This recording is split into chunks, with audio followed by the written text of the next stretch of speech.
past haunts us all. Whether it be a person, place, or thing, we are reluctant to let go. We call to the dead out of desperation and intrigue, searching for answers about what lies behind the shadows. We are paranormal researchers. We are necromancers.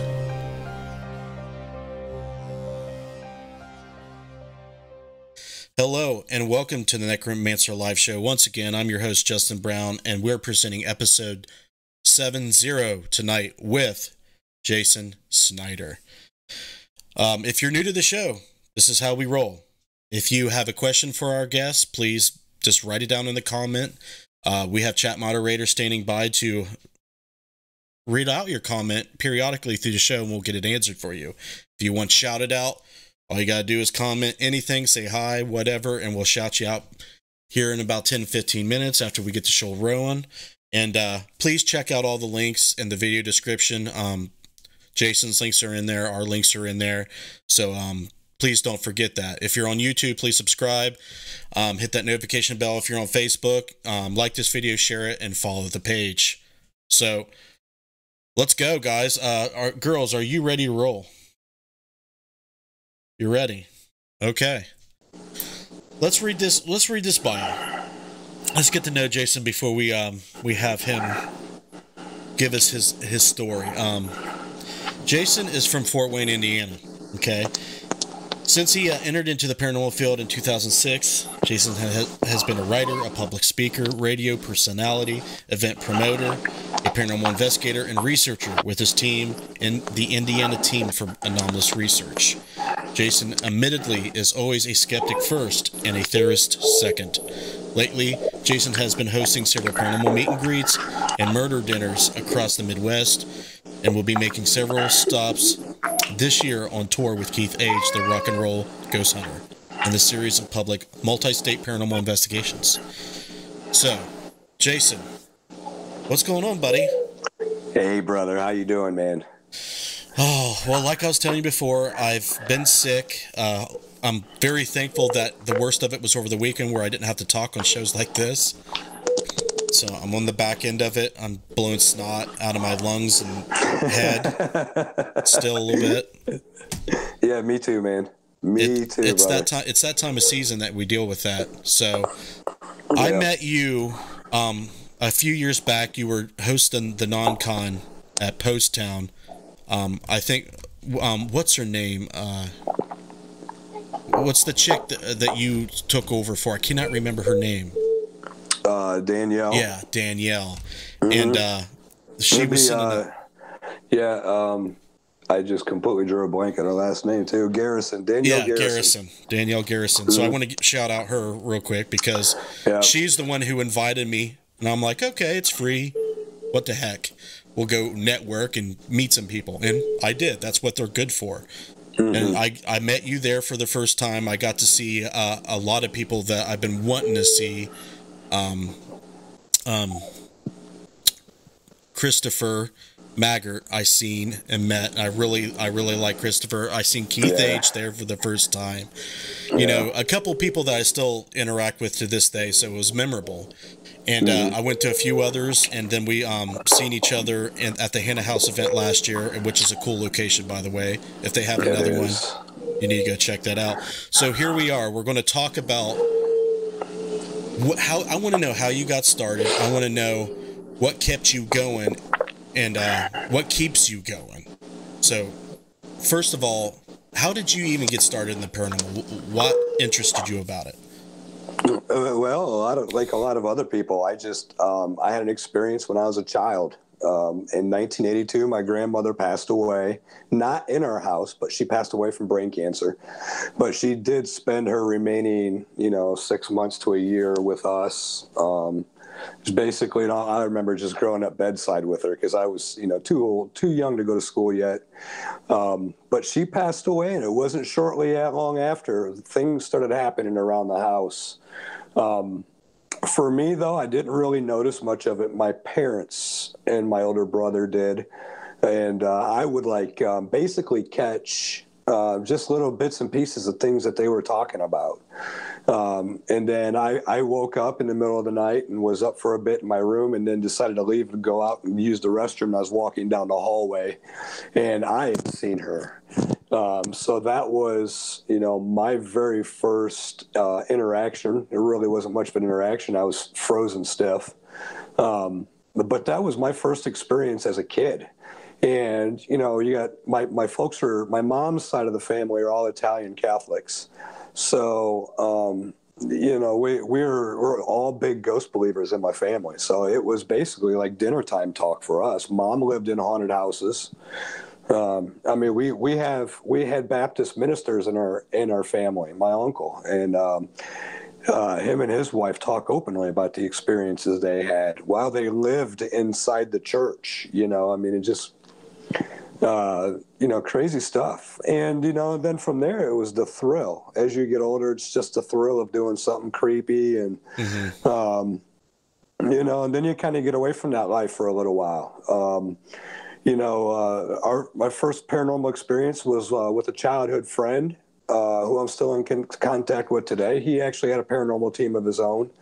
And me and Terry Gilbert on the first night of spring went to the Elmore Bridge, where there was reportedly a headless motorcyclist that would cross this bridge on the first night of spring every year. So you had to pull onto this bridge, and you had to honk your horn 3 times and blink your light 3 times, right, and wait for this spectral motorcycle rider. And and there we are at midnight, and Elmore is like this big around, like maybe that big around. So there was a cop waiting on the other side of the bridge off in the parking lot. So when we pulled up and did our shit, he pulled us over.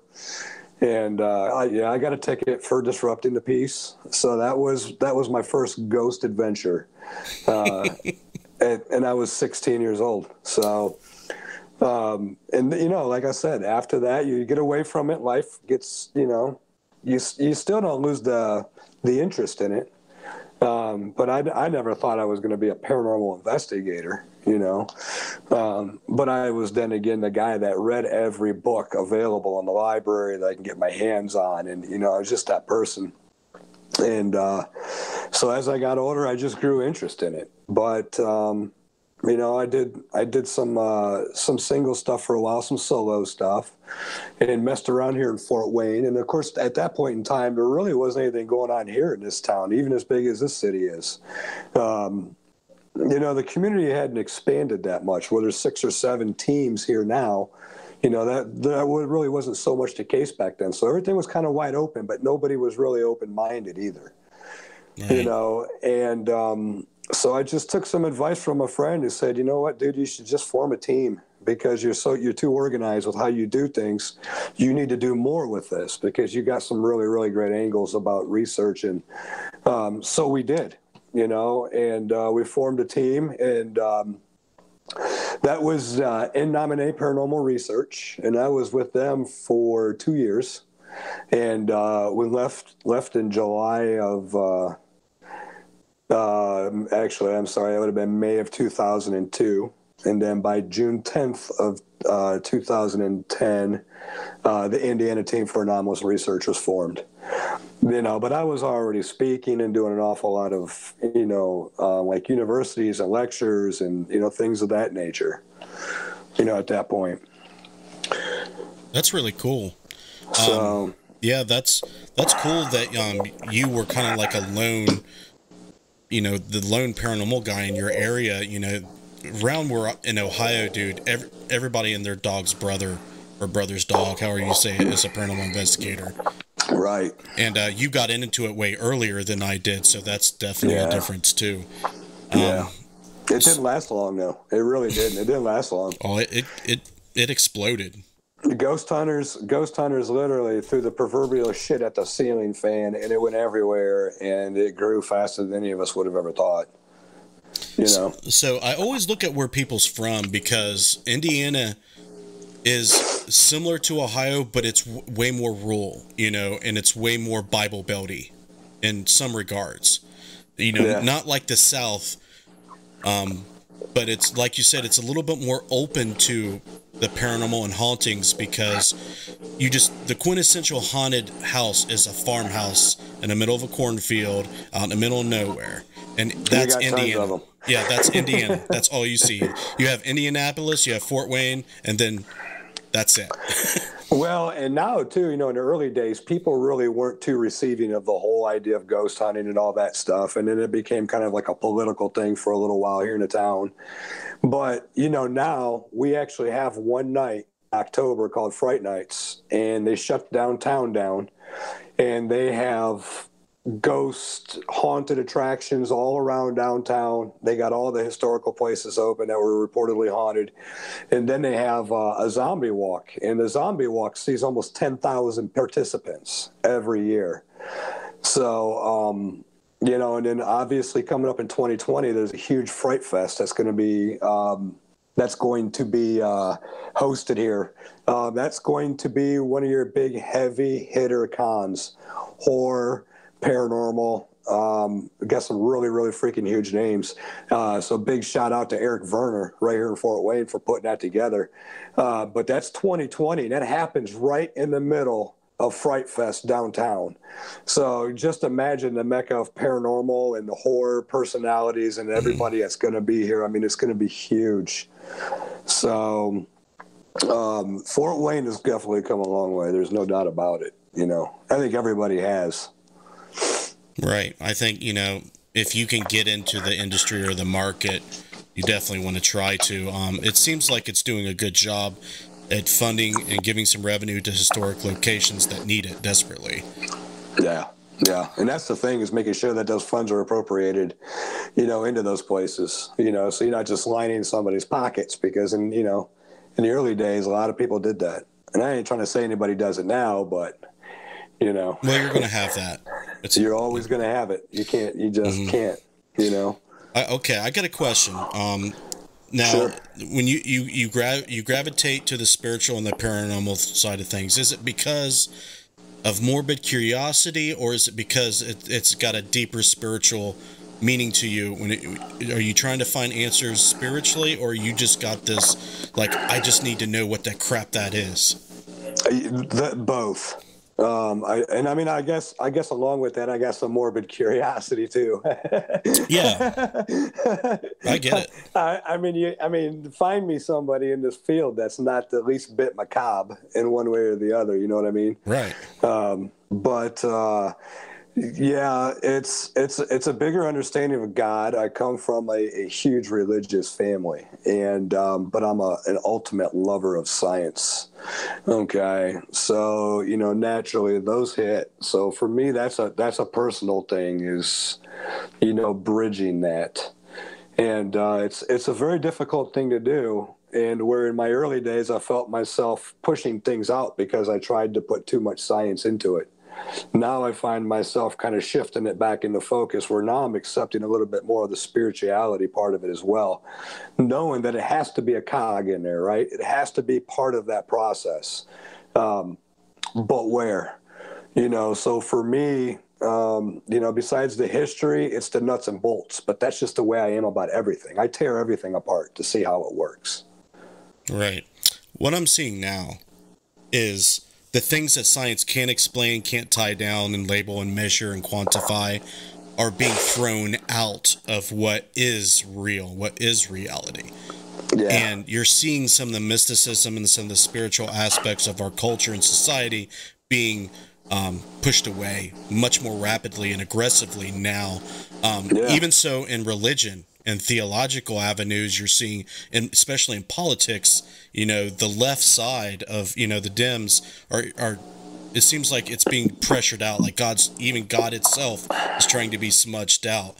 Why do you think that is? Why does people become obsessed with needing to know that everything is materialistic and has to be, validated in fact before it's something that we perceive as reality? Man, that is a really, really tough question, dude. Did you really have to throw that in my lap tonight? Well, I don't ask everybody that, but I know that you've thought about it. Oh God, man. Every day.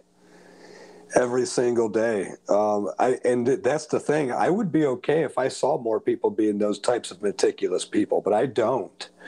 What I see in society right now is people misinterpreting feelings and taking it out on a lot of other people, and then basically discarding and not caring about the things that they should be.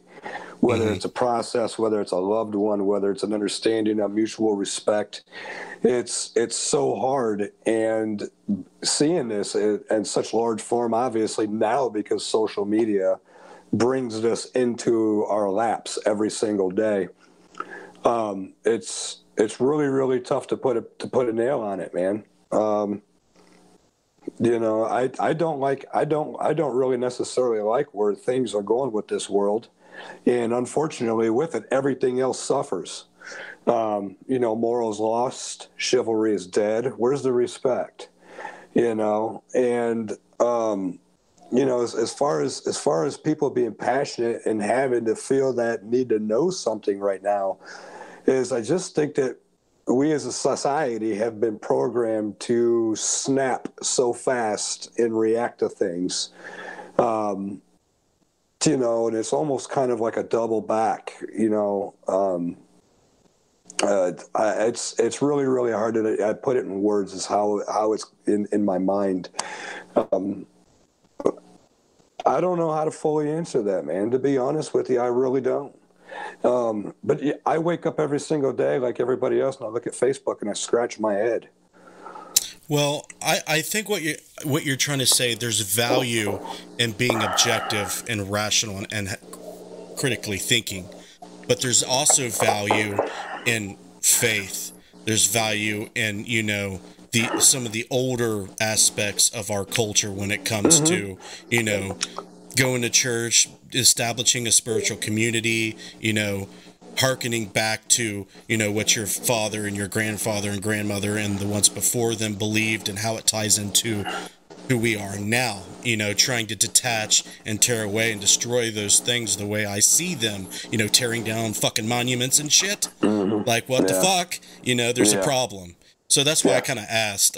But before we get all crazy with this, I'm going to go to the chat, and we're going to shout out some people, and we may have some questions for you that might be easier to answer.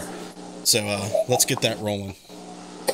Okay, I have Bill Davis, I have Josh Bender, I have Derek Schreiner, I have Debbie Price, I have Becky Compton, I have Heather Elliott, I have Jamie Hunt, and I have Tracy Bacon. That's an awesome name. Tracy's an awesome guy. He's actually an Ohioan, and Tracy's a really good guy. If you ever get a chance to meet him, if he ever pops up at any events or anything in the future, you got to make your way over to him and conversate with him. I'm going to stalk him on Facebook now. He's done some stuff on TV, and he's he's a really good guy, man. He really is. He's been in the paranormal for years, but hasn't been too much into it. Kind of stepped back out of it a little bit. Hey, what's up, Tracy? Thanks for coming in, dude. Thank you to everybody else who's tuning in also. If anybody has any questions, feel free to fire it up. Yeah, we have no questions right now on Facebook. All right. Tough crowd. What about YouTube? All right, we have Craig Williams, Sam Thomas, Joe Vitale, Heath Edwards, Jen Rowe, Christy Brown, Edward Kensley. Edward asks, a question for Jason. During his investigations, what would he say is the scariest moments and the scariest thing he saw or heard? Man, I always get that question. And there's a couple different ones I could probably tell you about, but one of them would be, I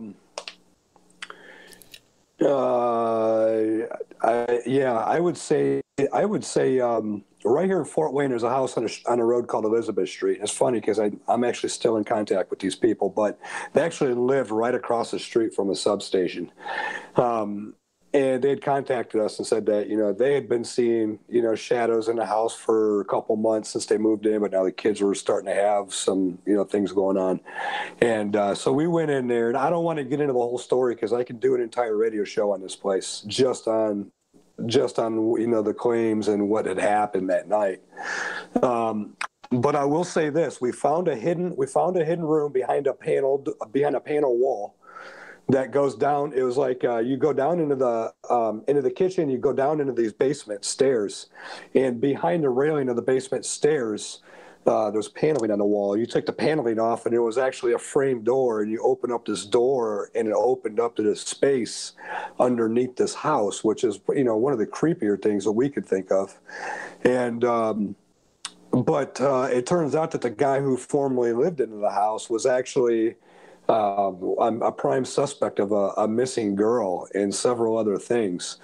But we didn't find that out until later. But while we were in the basement, the reports were, a good-sized guy, in, old clothes, amongst all of the other things that happened that night, the teeny tiny little things that all fell together, the kitchen door opened. I'm standing at the base of the stairs, and we're doing an EVP session, and we literally hear the footsteps going across the kitchen floor and then stopping at the basement door.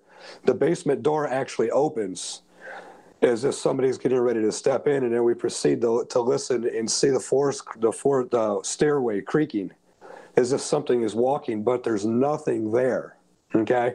Now, straight down the hallway where it turns and goes down into the basement, we had cameras. We had a command center set up down here. So we had a guy there, plus we had cams. You can see the door actually open from the kitchen side and swing in. There was nobody there, though. And I was using a handy cam that had night vision on it. I wasn't seeing anything. I didn't see anything except for the actions that were happening in front of me. And then feeling this breath in my face, moments after that had happened, it backed me into a wall. I won't lie to you. I mean, that was kind of one of those things where I took a walk out and was like, I just need a minute, smoke a cigarette or something. I couldn't figure out what the hell just happened.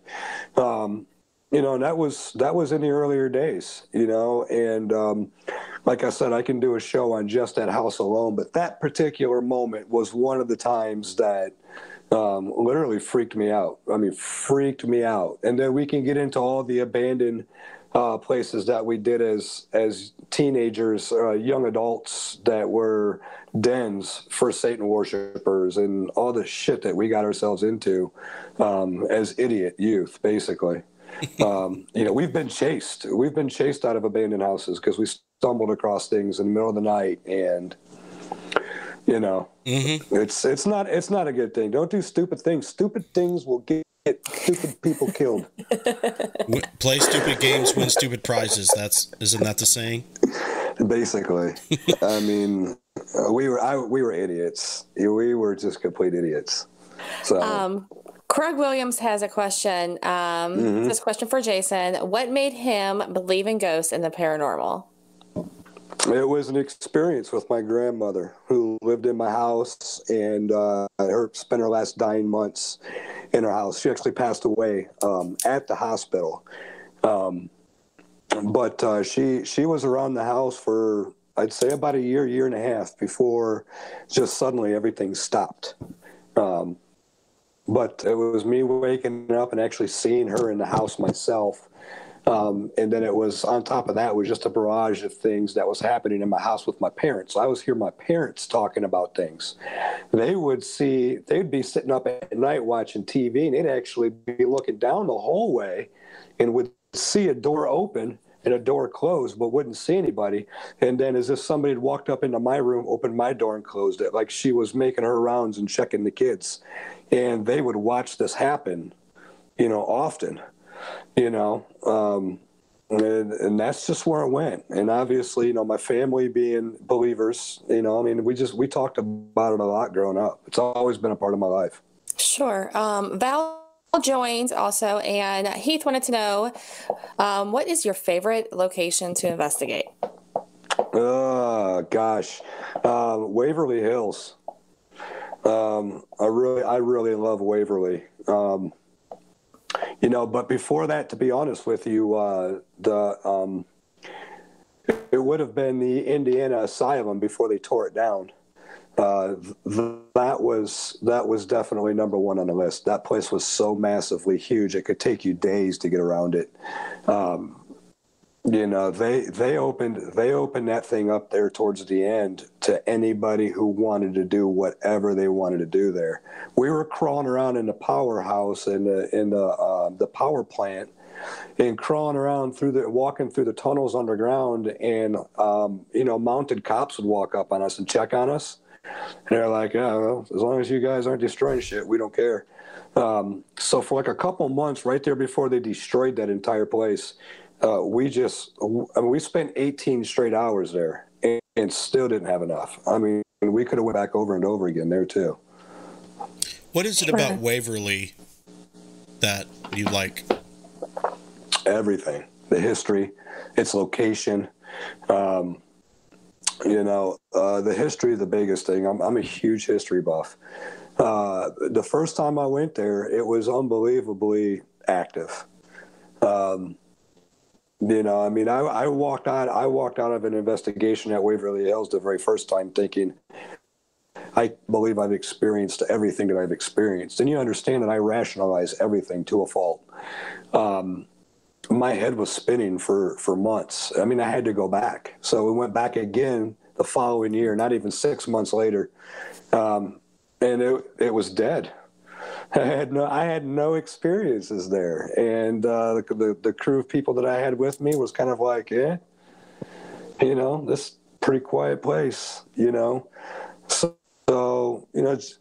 as the old adage goes, man, you just, you can't turn it on and off like a light switch. It picks and chooses for you, It's still easily one of my number ones, though. That place is freaking badass. I have one more question. Val asked, what is your game plan before entering or investigating a place?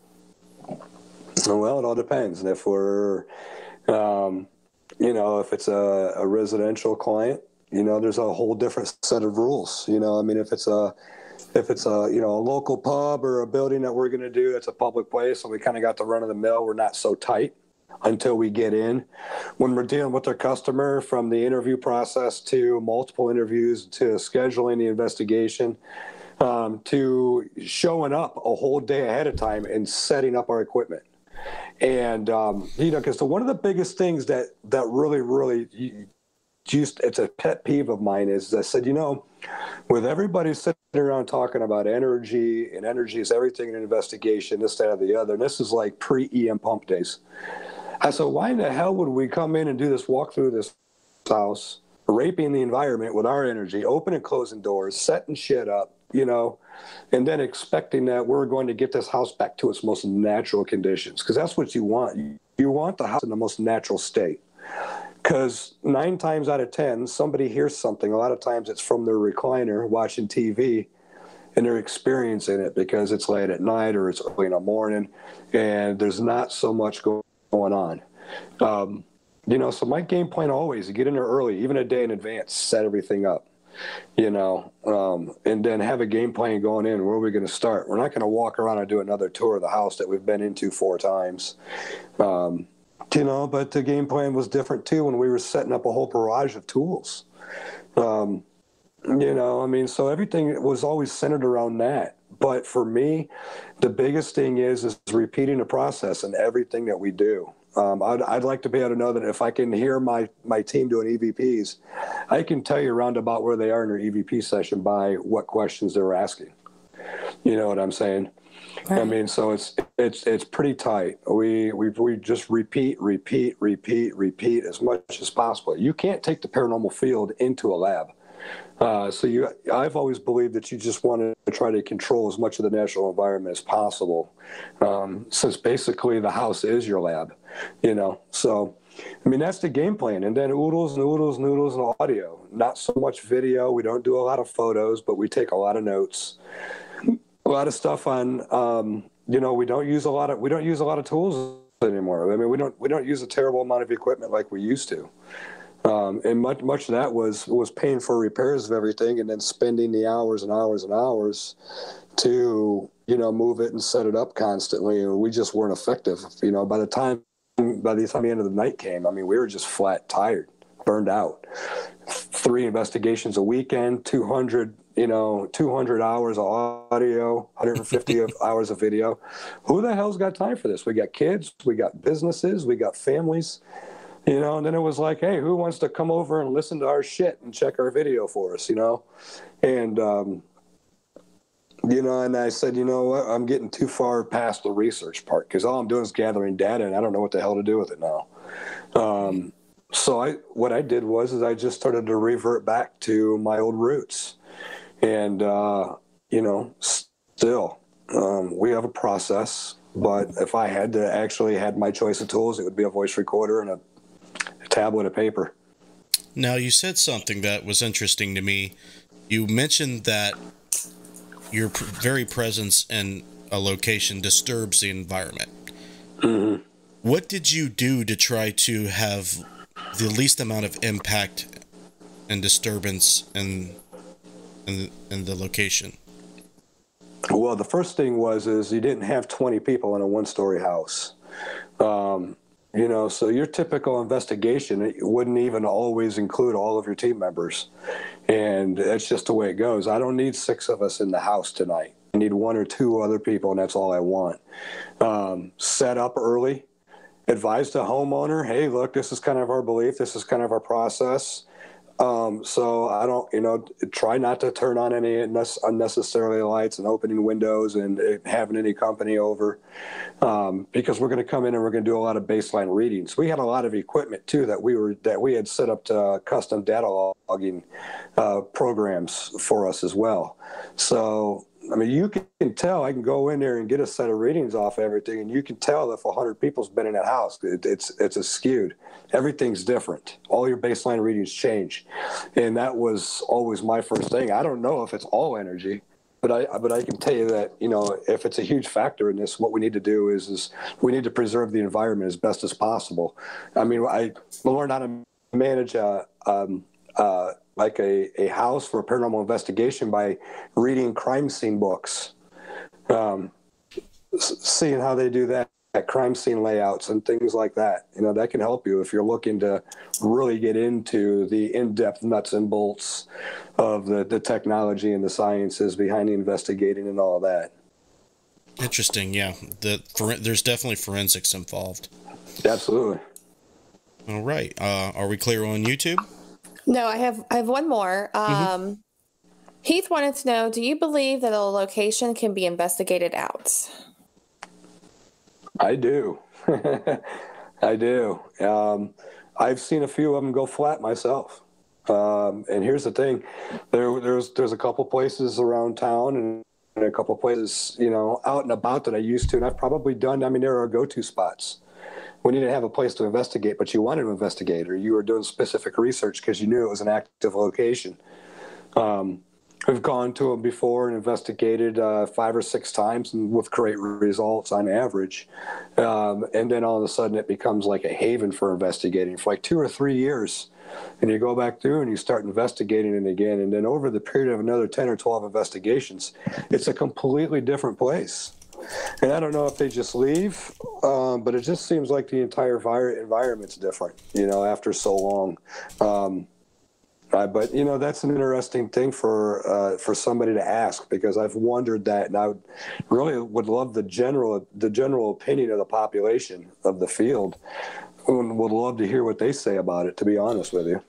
What do you think, Keith? Okay, there's one more, and I'll let Justin have the show back.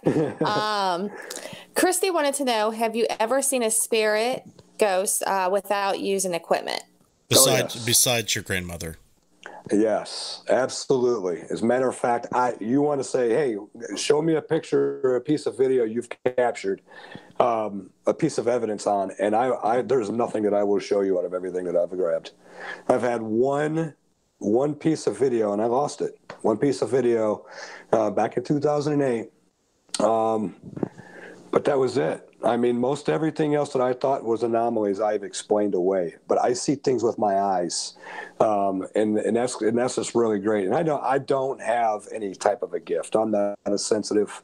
I'm just a guy who likes to read and research and dig into it. And yeah, I mean, I've sat in theaters and watched shadow people interact and move about without even even thinking that they even knew that I was there. Absolutely. Absolutely. I've seen legs with no upper body before walk in front of me. Just the legs from the waist down. That's freaky. Okay, that's freaky. Partial apparitions, yeah. Yeah. But, full-bodied apparitions, not since my grandmother. Lots of shadow figures, though. Sure. Okay, and that is all on YouTube. All right. Facebook at all yet? No, I have no questions. Wow, Facebook doesn't like to ask questions. YouTube is the question asker. Have you noticed that? Yeah. I get that. I see it in a lot of other friends' podcasts, too. Everybody's too big geeking out over politics right now and slaying each other on the internet. Too many. Everybody's keyboard warriors tonight. They're like, podcast, screw it. Radio show. I'm going to go slay my neighbor because he's a liberal. Wow. That's Facebook, man. It's crazy out there. Yeah. Do you find differences? I know you're not, sensitive or have abilities like you said, but do you find differences in how locations make you feel or what type of activity you experience in different locations? Like if you venture outside of Indiana and go into Ohio, Kentucky, and neighboring areas, do you see differences in the hauntings? That's a really good question, dude. I was doing an investigation over in Illinois last year, and after the investigation, the first thing that I said was, "There's nothing beats an investigation in Indiana." When I travel out of state, some of these places that I go to around the Midwest or wherever the hell it is, the feel in some of these places are so weird. Yeah, I do. I get a sense of the feel, the environment. It's just like walking into a library and taking in a history and just knowing, you just feel it, But there's also been 3 times that I can tell you in all of my investigating that I've actually felt something that just came over me and literally made me go, oh, fuck. What is that? Well, I'm sorry, I didn't mean to drop that F-bomb, but, what is that? What was that? And they impacted me enough to where I remember exactly where I was. I remember exactly what set that up. I remember the case.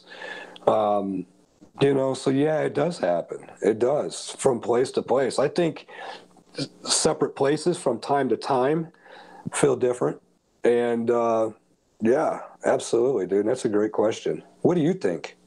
Well, I think there's a lot of factors that make it different. Depends on what type. If you got your hospitals, you got your prisons, you got schools, you have residences where people live, and then you have kind of like what we're hitting on before.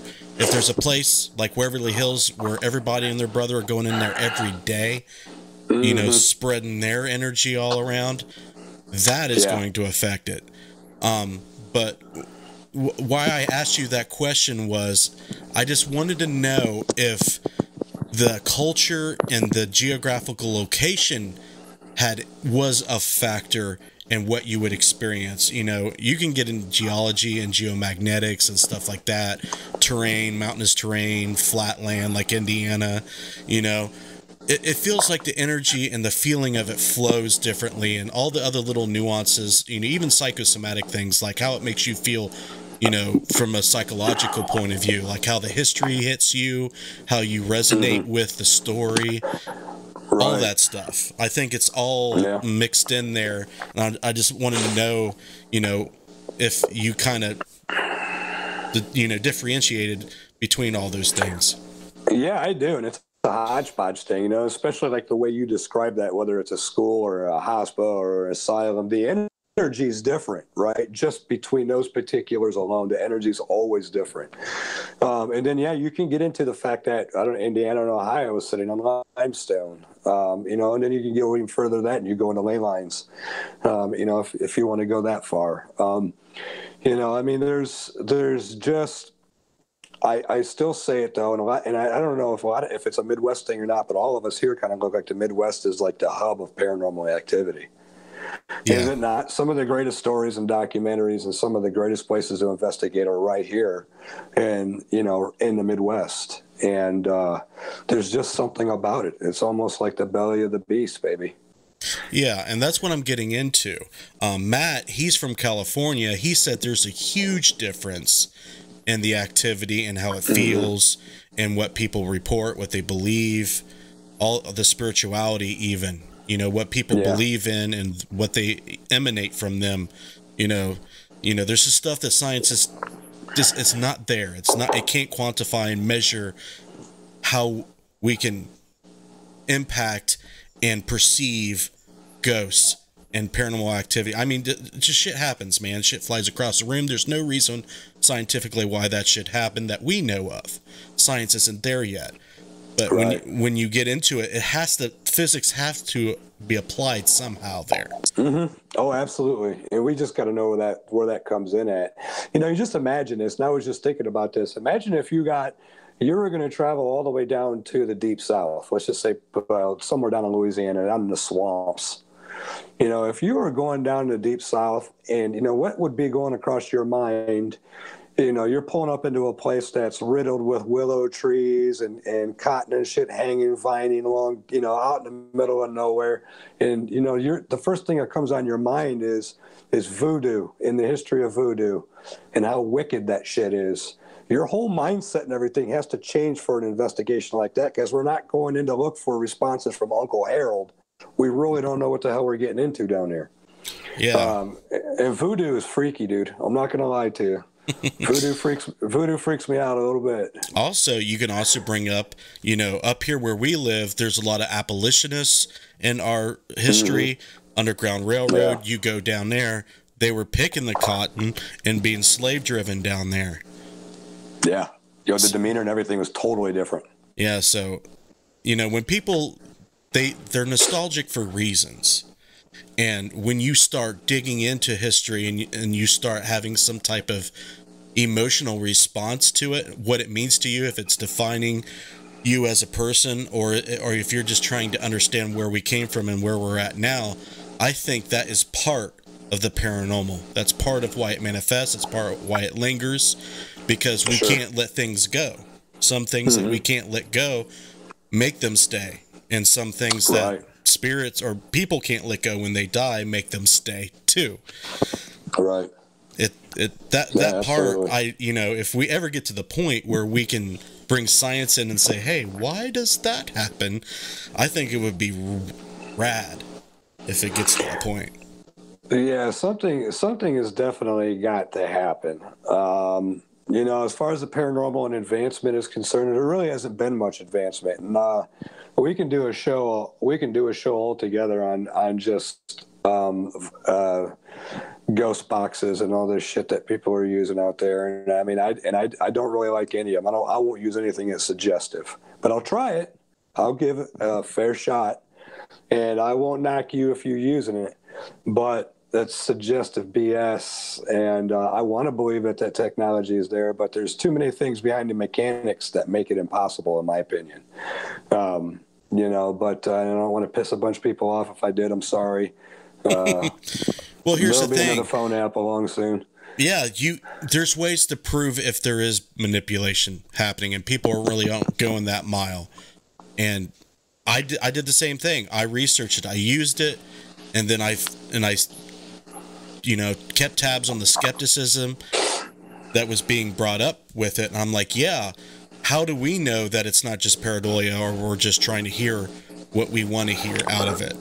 Right. So, well, that's the way the brain is wired, naturally. Right. And if you have to take that in consideration, so if you put two spirit box together, sync them up, and try to find one that, you know, is not broadcasting the same thing the other is when it's supposed to be broadcasting the same thing, then you can have things to cross-check and find anomalies. You got to know what anomalous is first, It's got to be something it's not supposed to be. And they're just hearing something that it's supposed to be and thinking that it's not.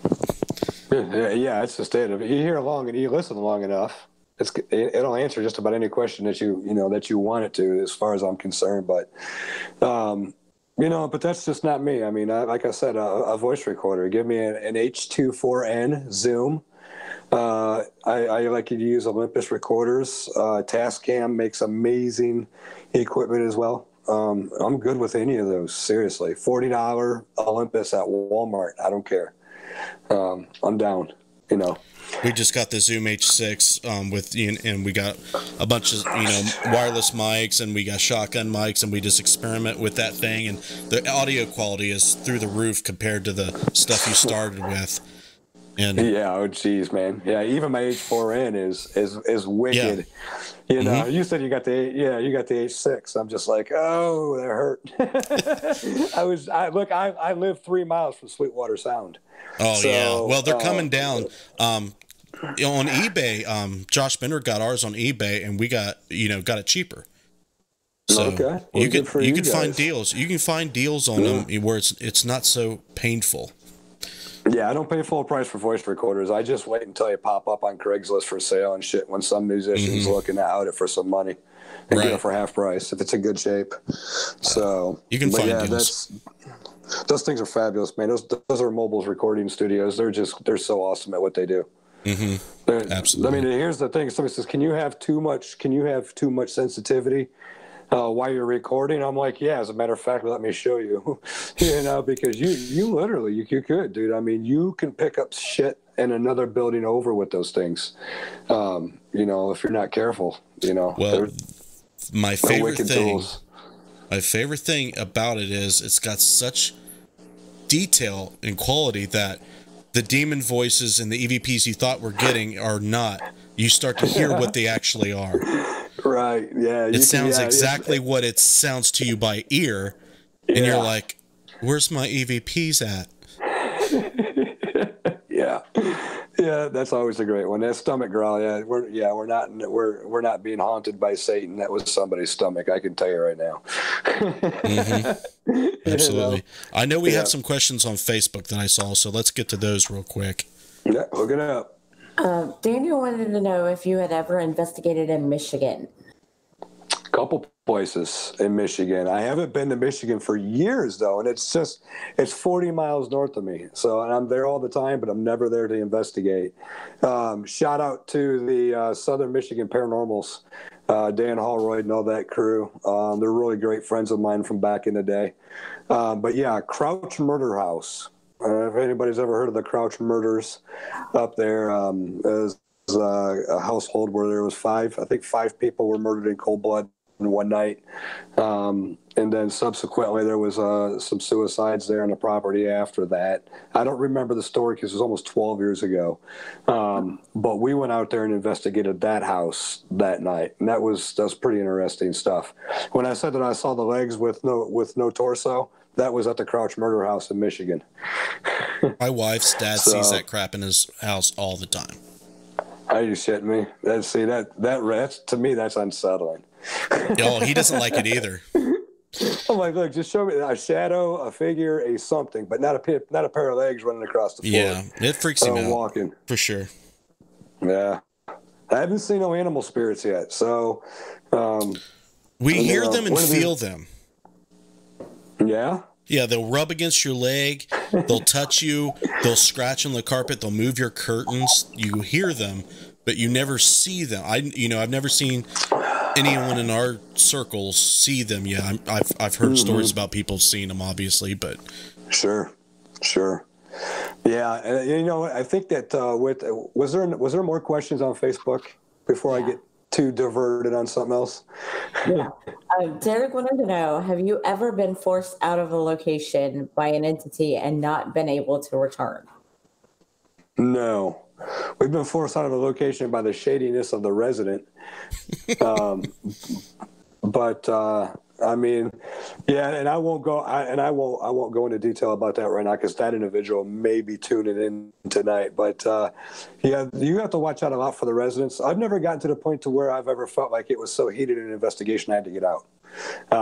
There's been a couple times when we've taken breaks and was like, wow, that was pretty freaking intense, you know, and you ask the team, you leave it up to them. What do you guys want to do? How do you feel? You know, if one of my people on the team wasn't feeling right in an investigation, you know, I got to step back and wonder if, you know, we all need to be there or if we need to call it a night anyways, you know, because I don't want somebody, even if it's just one person from my team, feeling like they don't want to be there, you know. So it's kind of an all or one with us. Do you think that an entity that is in a house can take over a person for evil? As far as a ghost, no. As we traditionally would call them, no. Do I believe in possession? That's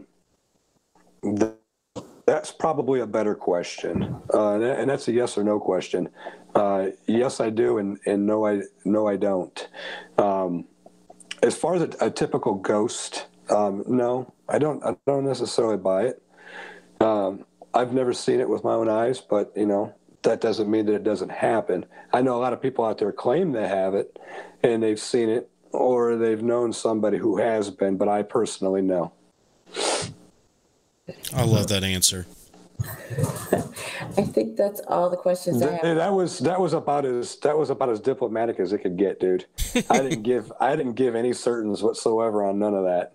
Well, you were honest, but you know, when you said just because I haven't seen it doesn't mean it doesn't happen. I mean, that should be everyone's answer to that question and to the questions about things that they believe in. Or, sure. And you know, I've had guests on here say, this is this and that is that, and if you don't think that way, you're wrong. Yeah. I mean, but there are people in this field that are so far left or so far right. I mean, there are some people in this field who don't belong in this field. And unfortunately, some of those people are influencing others. And those are the really tough ones to see on a daily basis. But really, to be honest with you, it's not the majority like some people would like to think. Mm-hmm. You're right. I agree with that. I mean, but here's the thing, though. When I was younger, and I guess you could say that in a more competitive sense, you know, things were different then. I challenged people more. When I spoke, I come down and into the seats off the stage and would engage people and challenge people to things and yada, yada, yada. I mean, I was a prick sometimes. But, you know, I've lightened up, you know, because I hit a wall and realized that I didn't know shit about the paranormal, and I had more questions than I ever had. And, you know, I had to, you know, take like a year off and sit back and scope everything. I mean, it was just, my mind was blown and it was worn out. It was just worn out after seeing all the changes in the field and working with all the people, the events and stuff that you do. You literally have to detox sometimes after so long of that. You know what I mean? Oh, yeah.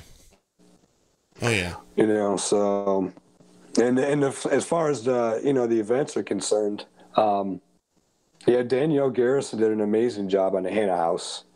And so when, you know, she moved and they parted ways, you know, I was already helping her for a couple of years before that with the promotions and all that stuff. So, I mean, it was only natural that they came to me.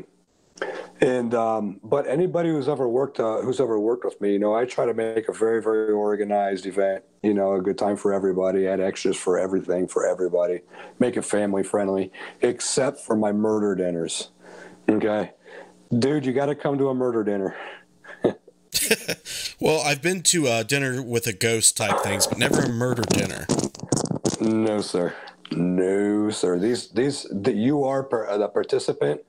And when it started out at first, I was using somewhat of a generic format of how to put these things together when the story was already scripted and you picked who was what.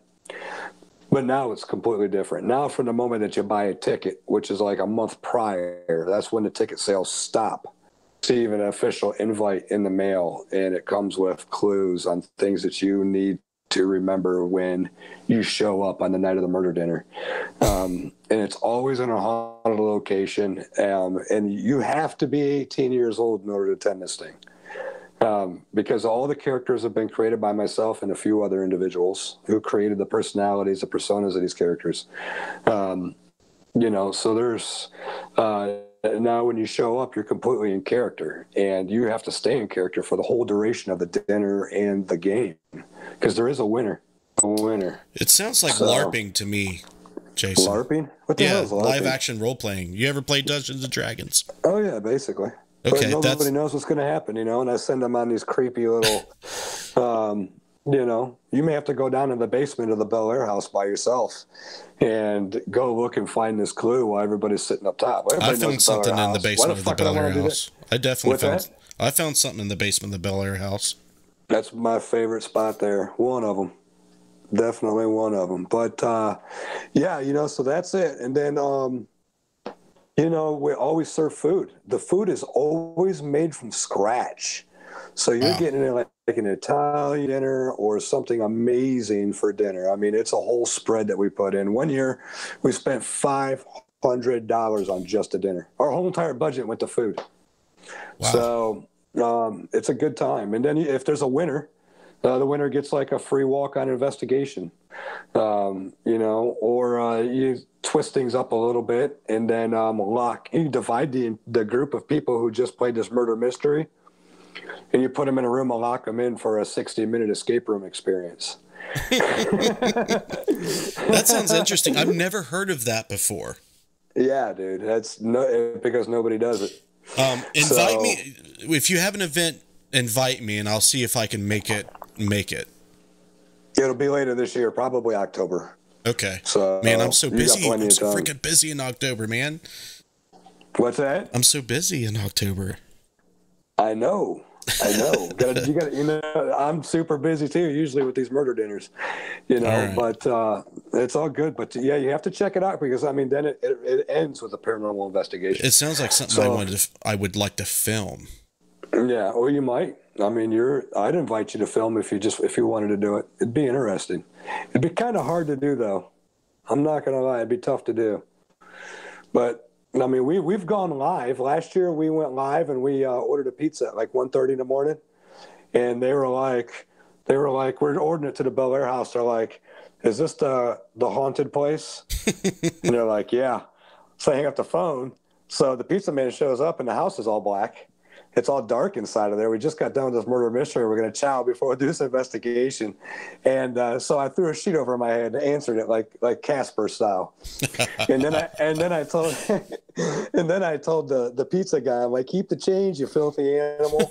It was great. It was a good time. So we do have fun. It's pretty serious, but we do have fun. It's a long night, but it's well worth the money.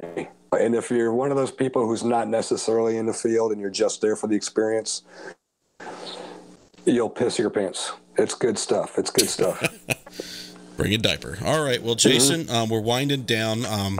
Let us know what you got scheduled, what you got coming up, where people can follow your stuff. Okay, real quick. Me and Keith Age we've teamed up to do a couple investigations together. So coming up at the old YMCA in Rock Island, Illinois, on March 23rd, that's open to the public. We're actually going to be me, Keith, and then the Illinois Elite Paranormal Squad's going to be there. So it's a huge building. Only been investigated a couple times. It's a hotbed for paranormal. $60 a ticket. Still lots of those yet. So that's March 23rd. And on May 25th, we're going to be at Roar's Opera House down in Cynthiana, Kentucky. Okay, that's like the birthplace of The Walking Dead. And the cool thing about it is we're actually got Lars Van Crafter that's going to be with us. And he's like the #1 cosplay Daryl Dixon out there. So he's going to be on the investigation with us. That's $60 too. We still got tickets for that. Keith Age has still got all kinds of other stuff going on at the Bel Air house coming up. He's got tickets still available for that on the 16th. And then coming up, man, I'll have to tag you, but I'm getting ready to do this podcast. We're going to pre-record one on Friday, Paranormal Road podcast. That's going to be the 411 on Gore Orphanage, but not all of it, just some of it. So lots of stuff going on. Mid-South is coming up. Keep an eye out for that. Find me on Facebook. All the information for Mid-South Paranormal Conference coming up. Post-Town Paranormal Meet and Greet, probably. We don't know what's going on with the Hannah House yet at this point. Presumably not going to be anything going on, but we'll have more updates on that too as we go. So, yeah, I'm curious about that because I just want to get back in there and, you know, get back in the house again and meet up with some people on that side of, you know, Ohio, just to make sure I network with as many people as possible. Yeah, that's great. And if you just want to get an investigation there, they're going to hold investigations all the way till the end. We don't know if there's a buyer. We don't know anything about anything yet. So, and, you know, that's just it. For anybody who's wondering what's going on with the Hannah House and all of that stuff from last year and all that, you know, hit me up on Facebook, or you can find Jason Snyder Paranormal Investigator fan page. And I keep everything up to date as far as what I got going on, some of other people, a lot of my friends, you know, so I do a lot of promoting too. I'm going to write that down now, Hannah House. So I do not, because we have a list that we're working off of, and I don't want to forget that because that's definitely a place to check out. All right, Jason, well, thanks, man, for coming on here. The hour goes quick, but I'm glad that I got you on here. Let everybody know on my neck of the woods who you are, see what you guys are doing. I know I had Keith Age on later last year, and you guys are the dynamic duo here of late. So I'm going to see you again at one of these conventions soon this year. Yeah, dude. We should get together this year and investigate, man. At whatever rate, we'll run into each other. I want to go to the Bel Air House, hopefully this year. If I do, I'll drag you over there with me if you want to go. Well, yeah, if you want to do it, it would do it. I want to go back over there this year too. So it's 5.5 hours drive for me, so we can make that happen. Okay. Well, if that's cool with you, then I'll make sure that, you know, I'll leave a seat for you. Well, we were supposed to go to Randolph County again. Yeah, we're going to go to Randolph County again. That might be even. That might be even better. When is that? When are you going to do that? Well, see, Ghost Hunts USA has barged in again. Dan Allen signed some contracts to have at least 1 or 2 investigations a month. So you kind of have, yeah, again. I guess he wasn't getting enough bookings, so we're going to have to book soon. Probably this coming month, we'll definitely have to book it again. But if we do, you got a spot. How about that? Let me know. And the more further out it's booked, the more of a chance you have, because I'm sewed up till May right now. Yeah, we're booked up till June now, so we want to do it. We want to kind of do it late summer, early fall.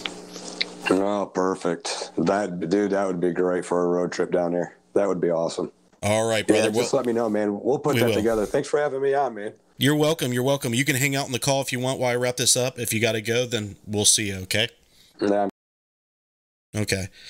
All right, guys. Well, there you have it, Jason Snyder. His paranormal group is linked in the description on Facebook. Definitely check out Mid-South Paracon. And those murder dinners sound interesting, and the stuff they have at the Bel Air House and down at the Roars Opera House too. I guarantee you that you'll like that. Jason puts on a hell of an event. Okay, I know that firsthand. Thanks for joining us again, guys. You guys have been great. You guys are awesome. Like to see the new faces. Thanks for joining us. If you are part of Jason's crew, please consider following the page that you're watching this on, or subscribe to the YouTube channel. We're going to take a look at some links. If you are new, you could definitely check out Interface Death's website at the link in the description or there on the screen that you see. Patreon.com/support Interface Death is a way you can support us financially and get rewarded. We'll talk more about that in a moment. Follow the Necromancer Live Show on Facebook if you're watching on YouTube. You can follow Interface Death on Twitter and Instagram as well. We got a whole bunch of cool photos up on there. Now, Patreon is what makes this content possible. It's what keeps it going and growing. People like Clay Borman, RJ Murphy, Casey Schreiner, Jessica Bias, Scotty Fox, Bill Davis, Joe Vitale, Heather Elliott, General Rogue, Craig Williams, and Cherry Capital Shadow Seekers. They've all joined the Patreon family. Without their support, just wouldn't happen. Okay, guys, all the video protections we do, the investigations, the events, these live shows, everything. And I'm going to leave it there. You guys are great. If you're new and want to stick around to watch the video promotions at the end, by all means do that. Next Monday, we have Supernatural Symposium. Look for the promo on Friday. And next week on Tuesday, I guess we're going to do a 2-hour soapbox show. It's going to be a freestyle. And Necromancer next week, we have, I cannot remember these people, Katie Turner. So we're going to talk to Katie Turner again. You guys have a good one. Stay safe, stay warm. We'll see you next time.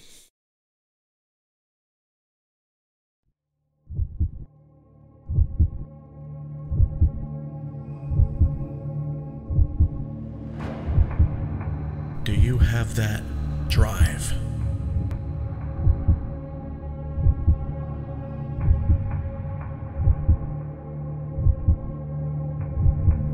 That morbid curiosity to explore the darkness?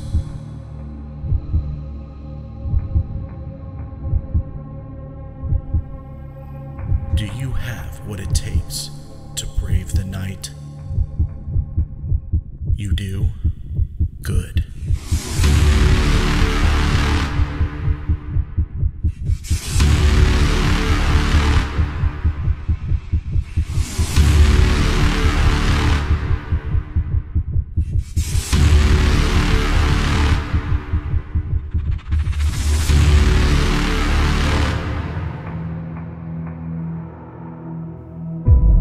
Dead light. For those who aren't afraid to see what lurks in the night.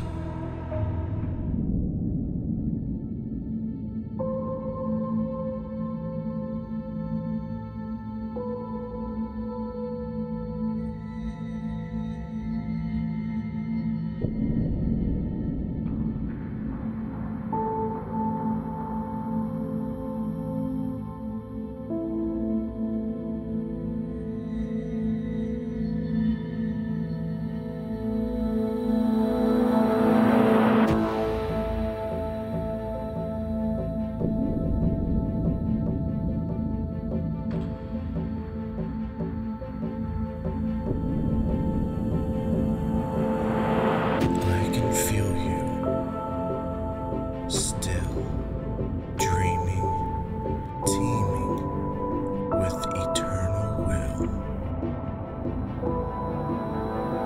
I can hear you now, pondering, wandering around somehow.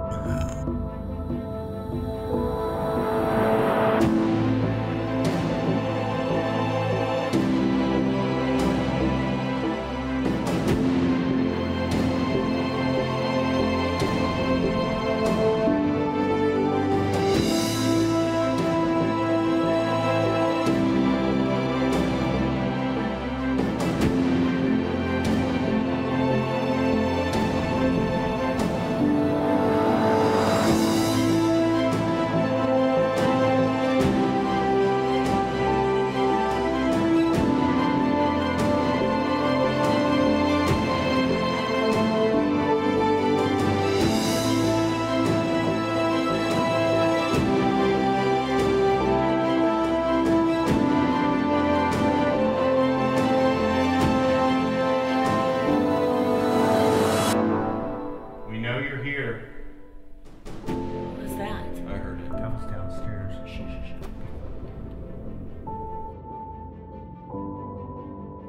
Are you down there? Not afraid. We know what it feels like to walk in the darkness.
Press this again. Are you in this room over here? What the fuck, dude?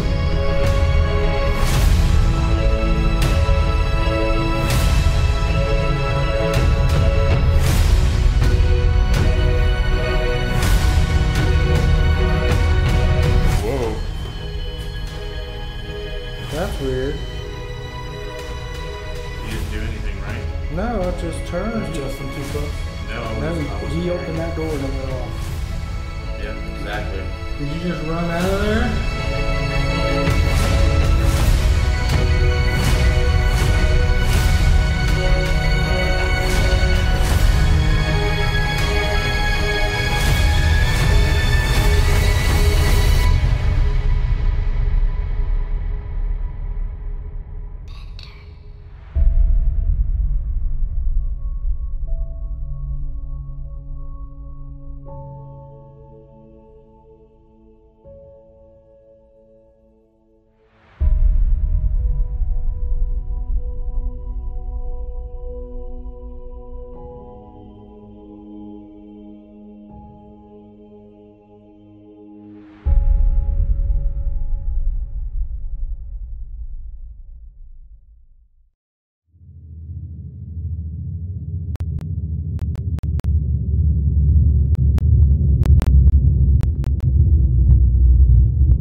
Isolation,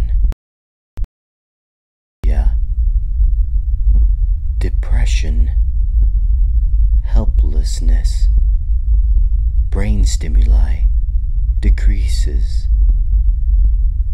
Now what happens when you put a man isolated in 3 paranormal infested buildings for 3 nights in each location, all by himself?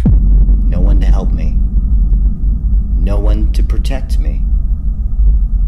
Just me versus you. Does paranormal activity increase? So what do you think of this piece of evidence? I think by far it's the best piece of evidence we have seen here. That's flat out amazing. And that's something we've never captured. Oh, wow. What? Nobody has ever got it on video. That's creepy. And